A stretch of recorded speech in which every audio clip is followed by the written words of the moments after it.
Hi again, folks. Welcome to It's Not Rocket Science. 5 questions over coffee. Today I'm with Margaret Guillen, who is a client attraction expert.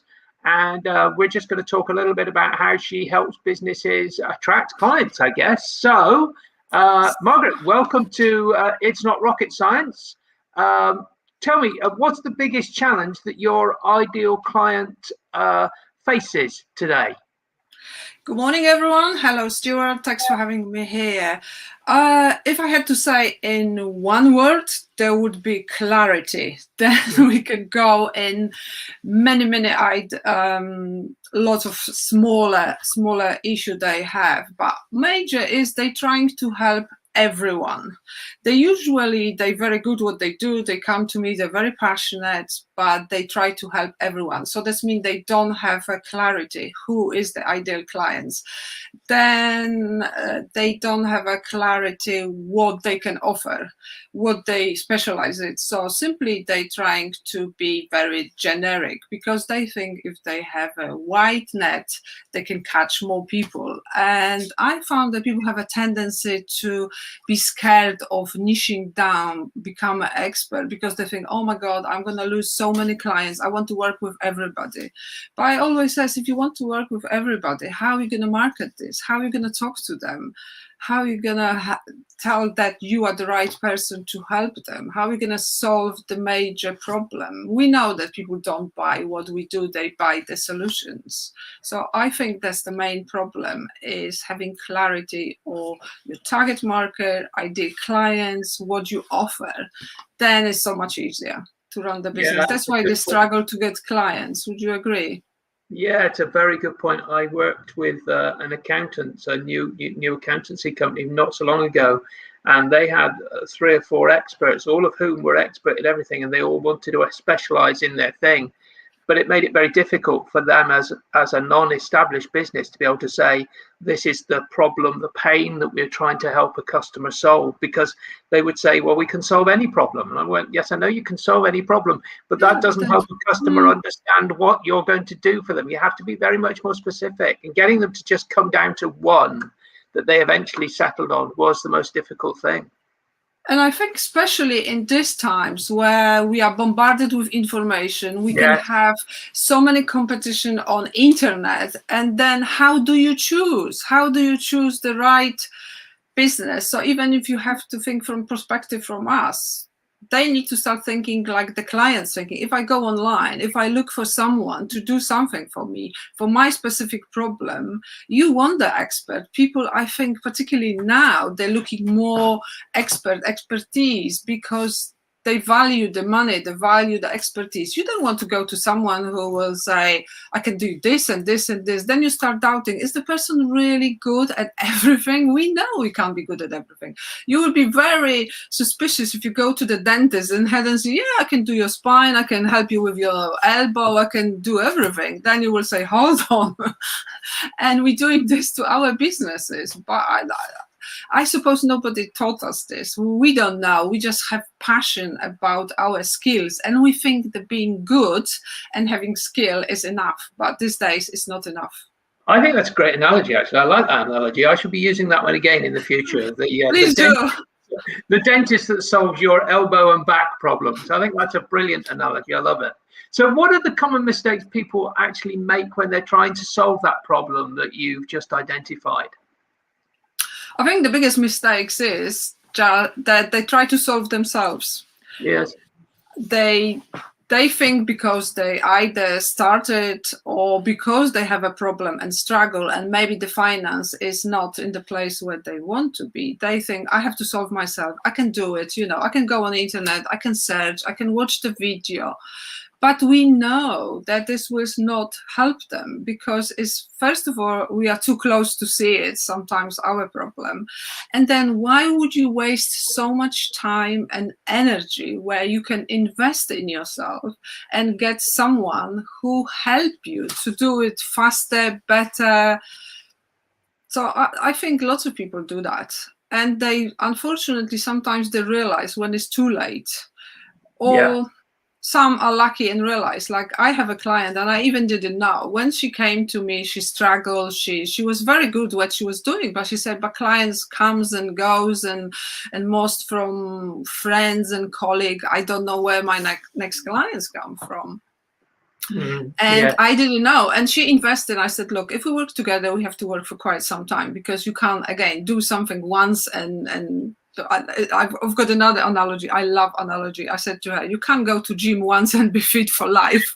We need to do this. We put to have foundation in place. And she agreed. And later she told me, Margaret, when we started, I didn't have money to invest, but I knew it. I have to do something, because obviously what she was doing didn't work. She tried different things which was out there. And the other danger is that there are so many people who have the right tools and strategy, but they might not be right for your business. And they might be good for them, but not you. So you need someone who will look at, detach and say, look, what about this? What about this? And match the talent and passion of the particular business, and then help them build the strategy which will work for the particular business. So really making sure that you invest in your business and yourself. Obviously, the next thing will be, the mindset. I would say the mindset and the other things which are. That's great. That's great advice. I love that. So what is the valuable free action or valuable free resource? And I can see there's something scrolling across the bottom of the screen here that you like to offer people in order to give them direct help with that problem. Right. I have actually two things I can think of very quickly. First, I would say, before you do anything, get clarity on what you want from your business, because the other danger is that and I've done it myself, I'm sure you, Stuart, as well. When we sort of started the business, we just thinking we want the business, and we don't think actually how about our lifestyle, and we're just looking what other people doing, what is possible, and we try to replicate or simply have successful business, but on success basis on other people or what is on the market. But what I will say people now to solve this problem is think how many days you want to work. If you have children, it's important that you start, for example, 10 o'clock, not 7 o'clock, or weekends are important to you to stay with your family. You don't have to work weekends, but quite often when clients come to me and say, I have to do this, I have to do late. I said, no, you don't have to. This is your business. How you do it, how you sell, the boundary is up to you. So get the clarity what you want from your business. How many hours, how much money do you want to earn? Who is your ideal clients? What clients sort of give you energy? Which clients drain you? If they drain you, don't work with them. A lot of people, they don't know they can do this, because we sort of think like we had a job and we had to do certain things. But when you create your business, you create the way exactly you want it. So think of your talents, think of your passion, get the clarity what you want, why you're doing your business, why it's important to you, what do you want to achieve, and then that your clarity, that will help you to build the business you like, you enjoy. And then the more you like and enjoy, the more you'll be able to help other people.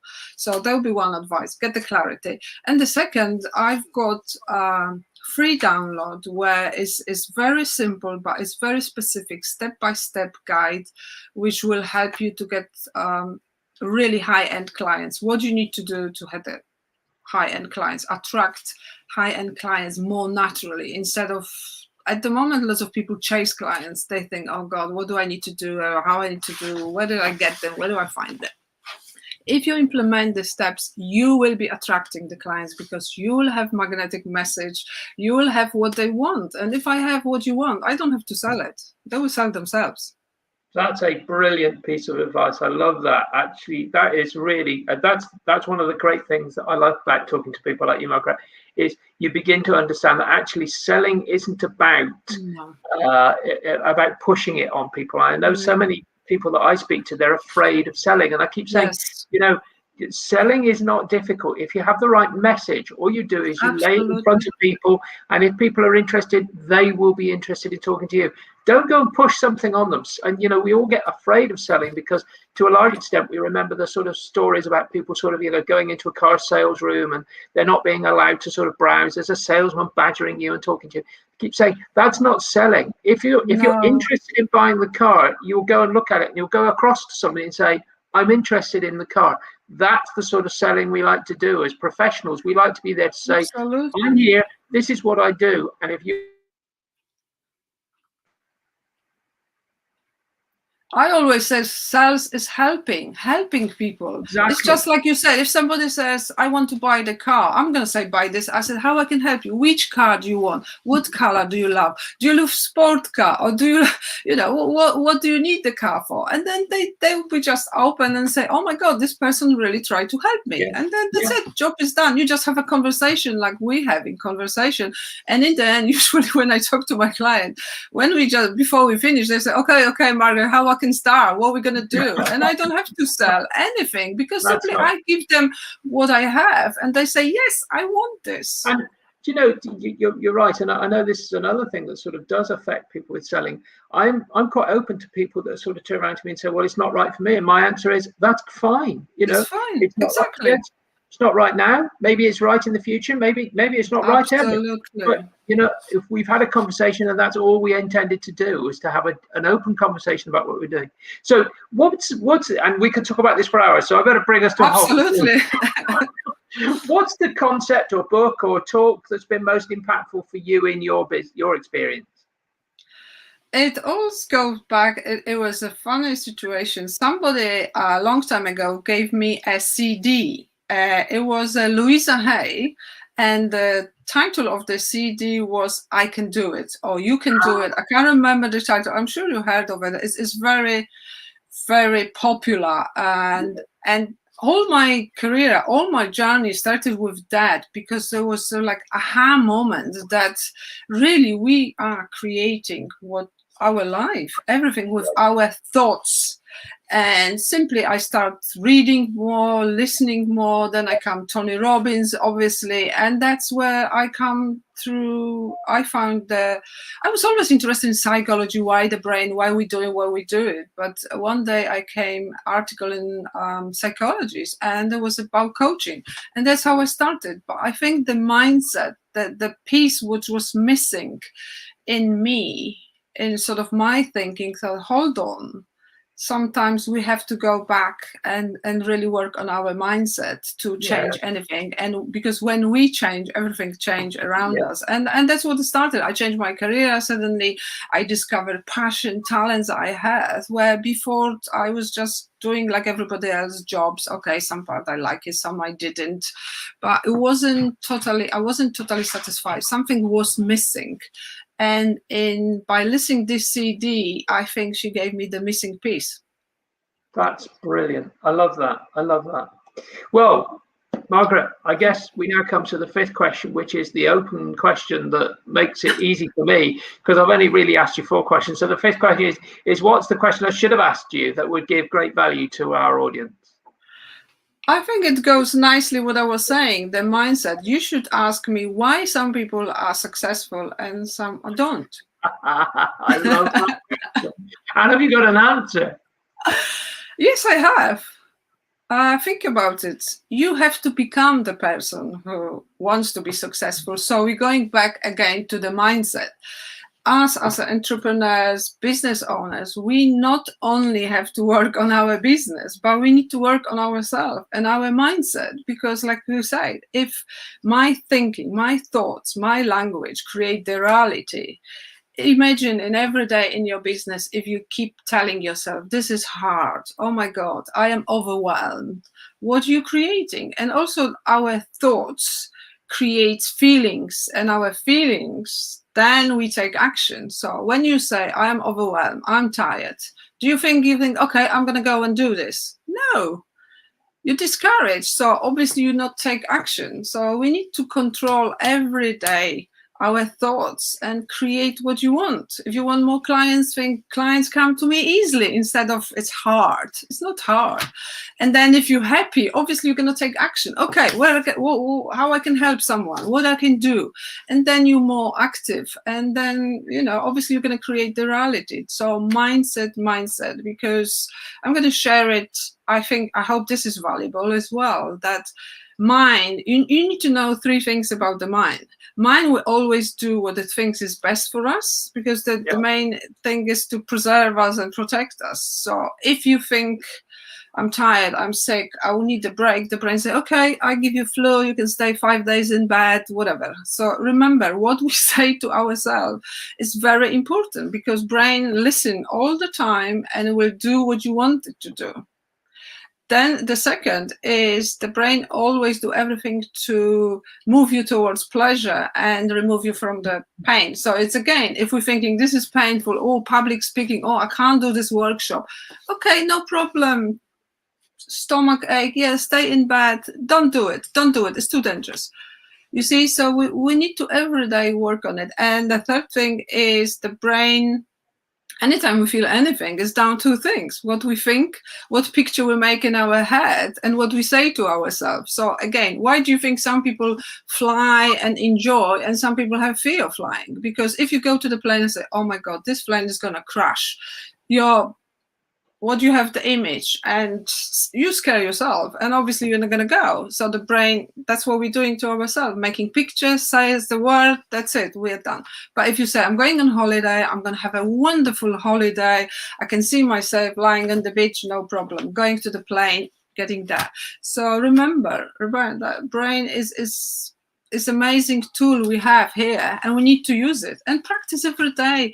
Say affirmation, your gratitude, whatever one, how, imagine sort of visualization, think how do you want your business look like, how your ideal day at work look like, and just constantly feed your brain the things what you want rather than what you don't want, because again, the more you think what you don't want, the brain will pull you away from it. Margaret, your self-talk is so crucial in all of this, isn't it? As business owners, so important, isn't it? Have the right self-talk that actually sets us up for success rather than tears us down. And I would extend that to the thing that I've spoken to some business owners about, and that is, you have to have the right people around you as well. If you have people around you who are bringing you down and don't build you up, you find that you are being brought down. And I talk a lot to business owners who have got management teams and people around them, and they've recruited the wrong people because they haven't got the right mindset. And I say, you have to have the people around you that are going to help build and not destroy. And if you have the wrong people, that's going to destroy the business. So you're absolutely right. That self-talk is absolutely crucial to everything we do as business owners. Every success, yes. Yes, brilliant. Margaret, if you want to more success, think more success, right? Yes, if you don't want success, you can easily find other ways to get it. Margaret, this has been absolutely brilliant. I've loved talking to you about this. And guys, if you want to see more of when we do these talks and you want to get more information, just go to the email or the URL that's going underneath you at the more, and that's tca.fyi/subscribe. Get notified about when more of these are coming out. We'll get more guests like people like Margaret, and I'm sure we're going to hear more from Margaret in the future. Margaret, thank you so much for coming on. It's not rocket science, 5 questions over coffee. I'm so sorry that my 5th question was the one that probably entered most of the discussion. But listen, if you need more information about Margaret, go to Margaret, mgcoach.co.uk. Get that download and see what Margaret's got to say, and I'm sure you're going to be able to increase your knowledge of what she's talking to people about in terms of their mindset and everything else. Margaret, thanks for coming on. My pleasure. Time. It was my pleasure, Stuart. Thank you for having me. No problem. Look forward to seeing you at another one of these. Bye-bye. We do. Yes. Bye-bye.